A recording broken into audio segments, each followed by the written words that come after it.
Romancier, Benoît du Tertre, mais aussi amateur de musique et de toutes les musiques, et notamment de l'opérette. Eh oui, ceux qui ne sauraient nous laisser indifférents. Vous publiez chez Gallimard ce que vous appelez vous-même un roman bref, effectivement, il fait moins de 100 pages, et qui s'appelle Service clientèle, qui, je dois dire, est vraiment très drôle, du début jusqu'à la fin qu'on sent monter, mais dont la chute est imprévisible. Alors, soyez gentils, racontez-nous le début. C'est tout simplement la mésaventure qui arrive à peu près à ce qui est arrivé une fois vraisemblablement à chacun d'entre nous, c'est-à-dire du type qui perd son téléphone portable et qui essaie de contacter le service clientèle. Oui.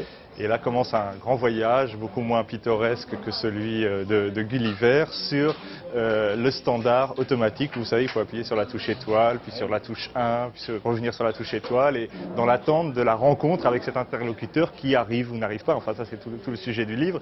Mais j'ai voulu partir de ce petit détail de la vie quotidienne, je dirais pour le pousser un petit peu à ses conséquences romanesques, c'est-à-dire jusqu'à une espèce de folie dans laquelle tout se dérègle dans la vie du narrateur, c'est-à-dire son ordinateur, le code d'entrée de sa porte. C'est une cascade d'ennui, hein, parce qu'au fond c'est une mauvaise période pour lui, puisque non seulement il perd son portable, et qu'il ne parvient d'ailleurs pas du tout à le récupérer, mais en plus il a des ennuis, il reçoit des factures indues, la technique s'en mêle, enfin bref, tout va mal. Il y a deux personnages dans ce roman, d'abord le narrateur qui dit « je », et puis quelqu'un dont on pense qu'il existe, après cela on en doute, et qui s'appelle Dominique Delmar. Au fond, Dominique Delmar, qui est une femme, c'est le personnage principal. Voilà. C'est la responsable du service clientèle, justement, de la fameuse société de téléphone portable.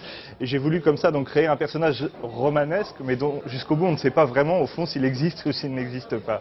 Si je vous ai bien lu, après qu'effectivement on vous ait appris que Dominique Delmar n'était qu'un nom, et non pas une personne, en fait, vous allez la rencontrer, Dominique Delmar. C'est une personne tout à fait intéressante. Oui, ce que j'ai voulu, c'est, si vous voulez, le narrateur, bon, il a ses problèmes et en même temps, son délire grandit. C'est-à-dire, est-ce que tout ça n'est pas un complot du capitalisme et pourquoi pas des Américains, etc. Est-ce que derrière toute cette machine dans laquelle on vit, il n'y a pas une espèce de complot?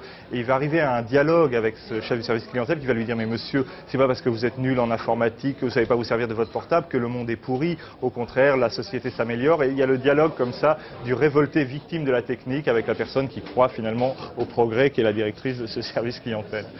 On laissera au lecteur le soin de découvrir la nature des liens entre Dominique Delmar et le narrateur.